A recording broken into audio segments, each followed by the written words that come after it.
In January 2026, BYD's total vehicle sales fell 30.1% year over year. In its home market, the drop was even steeper, 53.2% in January and 65% in February. That number matters because of who BYD is. This is the company that outsold Tesla, the company that single-handedly reset the price floor of the global EV market, the company that made Western automakers quietly panic in their boardrooms for 3 straight years. When analysts talked about China winning the EV race, BYD was the proof they pointed to. So what happened? Here's the part that doesn't make clean sense.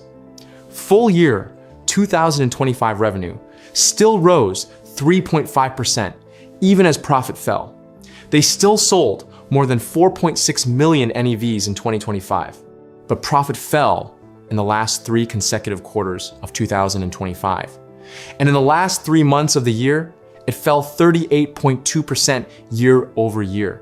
BYD is moving more vehicles than almost any company in automotive history, and somehow making less money on each one. That's not a bad quarter. That's a broken model. And to understand how the world's most dominant EV company ended up here, you have to understand the machine it built and why that same machine is now running against it.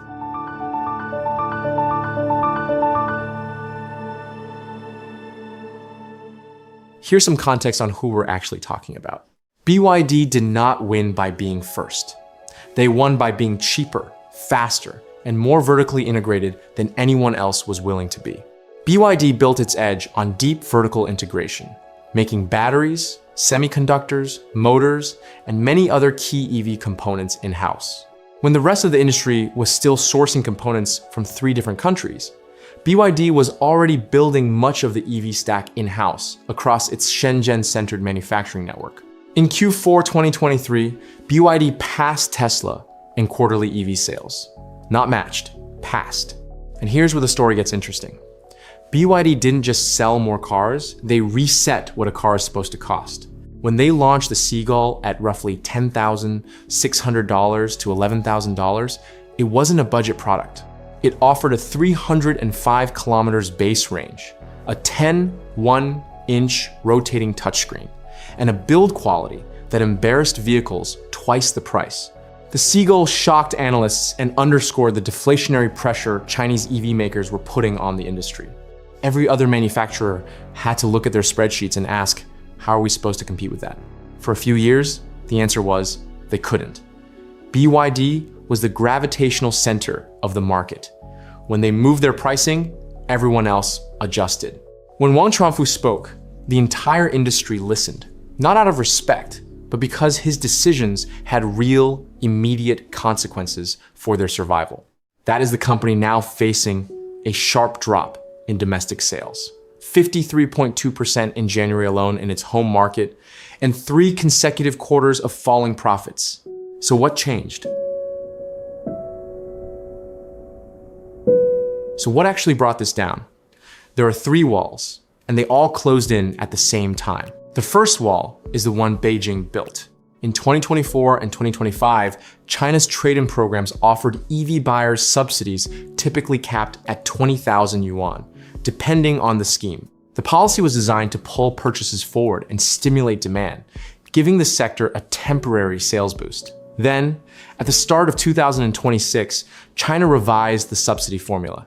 Buyers scrapping old cars could still get up to 20,000 yuan, while trade-ins for NEVs were capped at 15,000 yuan. The result? China's NEV sales fell 22.9% year over year in January 2026. It was the steepest January drop in nearly 2 years. When you spend 2 years borrowing demand from the future, eventually the future arrives and it's empty. The second wall is geopolitical. The US slapped a 100% tariff on Chinese EVs in 2024. Not 25%, not 50%, 100%. That made the US market far less viable for Chinese EV makers, such as BYD. In Europe, definitive duties took effect on the 30th of October 2024, adding 17% for BYD on top of the EU's existing 10% car import tariff, a combined 27% penalty just to put a car on a European lot. BYD had a plan around this. A Mexico plant would have strengthened BYD's manufacturing footprint near the US market. Beijing reportedly delayed approval over concerns that BYD's technology could leak to the US, so that option stalled too. The exports are still growing. BYD exported about 201,000 vehicles in January and February, 2,026 combined. But many of those exports now face tougher tariff barriers than Chinese EV makers faced 3 years ago, especially in the US and Europe. The third wall is one the industry built for itself. China's EV industry expanded capacity aggressively during the subsidy-driven boom years, and demand has since cooled. The mismatch is serious enough that Reuters reported BYD had canceled night shifts at some plants and delayed some capacity expansion plans. BYD's pullback suggests the market is under heavier pressure than headline shipment numbers imply. 3 walls: policy, geopolitics, overcapacity. Any one of them would have been a problem. All 3 at once is a different kind of situation entirely. But here's the part that makes this story genuinely difficult to escape. The external pressures only explain half of what's happening. The other half, the industry did to itself. There's a word that has become common in China's policy and business debates: involution. It sounds academic, but the idea is simple. Imagine a race where everyone is running faster and faster, but the finish line keeps moving. More effort, more output, more competition, but less and less to show for it per unit of work. That is what China's EV price war looks like from the inside. BYD didn't start the price war, but it became one of its most aggressive participants. In early 2024, BYD escalated the price war with a new round of cuts that put even more pressure on the mass market segments where global incumbents had long been strongest. When they pushed the Seagull down to 69,800 yuan, they intensified pricing pressure across the market. The move signaled to investors and rivals that pricing pressure in China was getting worse. The strategy suggested BYD was willing to trade margin for volume and market position. Every other manufacturer in China had to make the same bet or watch customers walk out the door to a BYD dealer instead. The result shows up in their own numbers. BYD's selling prices came under pressure in mid to late 2025 as competition intensified. Even as full-year sales still rose to 4.6 million vehicles, auto gross margin compressed to 20.5%. Q4, profit fell 38.2% year over year. Third consecutive quarterly decline. Now scale that pressure down to the dealer level.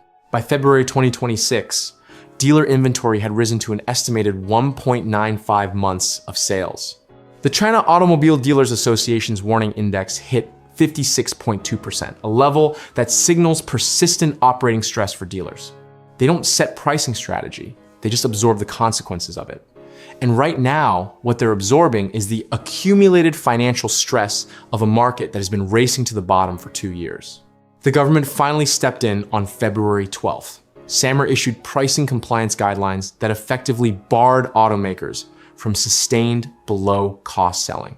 The policy aimed to stop a destructive price war and stabilize the industry. But the regulation created a paradox that nobody has resolved yet. For the weaker manufacturers, below-cost discounting wasn't a strategy. It was the only thing keeping the lights on. Take that away, and you're not stabilizing the market, you're accelerating the timeline for who goes under first. Wang Chuanfu called it a brutal knockout stage. SAMR changed the rules of the knockout. It didn't call it off.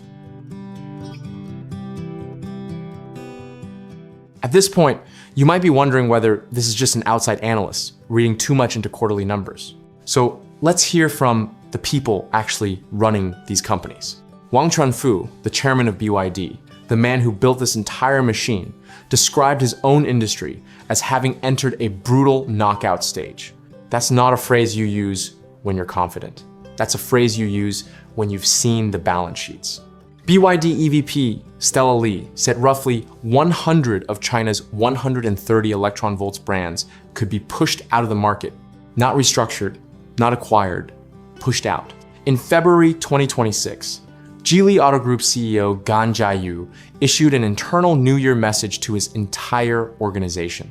Its title said it all: resilience and stability, moving forward together. When that's the message a CEO sends to their team at the start of a year, it tells you something about what they think is coming. And from the government side, the ministry linked to industrial regulation put out messaging that said directly, there are no winners in a price war, let alone a future. This is the same government that helped fuel the demand surge through years of policy support and subsidies. Even Beijing is now warning that the price war dynamic is damaging the industry's long-term health. These are not outside observers reading data. These are the operators, the builders, and the regulators. Taken together, their warnings all point in the same direction: consolidation. So here's where things actually stand. Market consolidation in China's EV sector is already underway. Alex Partners projects that only 15 of the 129 NEV brands selling in China will be financially viable by 2030. BYD executive Stella Li has warned that many Chinese car makers will be pushed out, saying even 20 domestic car makers may be too many. The direction of travel is the same. The industry is heading toward a dramatically smaller field. The interesting question isn't who survives. It's what they look like when they do. Here's a detail that I think got buried in the headline numbers. On the 5th of March, 2026, BYD unveiled its second generation Blade battery and launched more than 10 models using it, including the Song Ultra EV. This is not a budget product. It's a direct move up the value chain into territory where margins are thicker and where legacy automakers still have some pricing power left. BYD is doing this while Q4 profit fell 38.2% year-on-year, while Chinese auto dealers are sitting on roughly 2 months of inventory. While China's domestic auto sales in January saw their biggest year-on-year drop since February 2024. That's either a company that has a plan or a company that can't afford to stop moving. Meanwhile, Volkswagen and Toyota, the companies that were supposed to be the casualties of this story, quietly regained ground in China in January and February. Volkswagen reclaimed the top spot, while Toyota also regained ground and overtook BYD, as fading NEV incentives and expiring tax breaks push some buyers toward hybrids and away from budget EVs and PHEVs. Whether that's a real recovery or just a statistical blip from the demand cliff is genuinely not yet clear. But it's the kind of data point that makes anyone who wrote off the legacy automakers too early look at their assumptions again. The companies that come out of this will not be the ones that grew the fastest. More than a decade of subsidy-fueled growth, 129 NEV brands competing in the same market, a price war that Chinese industry authorities said had no winners. All of that is getting compressed into the next 3 to 4 years. The survivors will be the ones that stayed profitable when everyone else couldn't afford to. Which brings me to a question worth leaving in the comments. If you had to bet on one Chinese EV brand still being a global force in 2030, knowing everything we just covered, which one would it be? Because I genuinely think the answer isn't obvious. And I'd like to know what you see that I might be missing. If you found this useful, consider subscribing. We cover stories like this regularly, and most of them don't make the front page until it's too late to understand what actually happened. And if you have a different read on where this goes, leave it below. The comment section on this one should be interesting.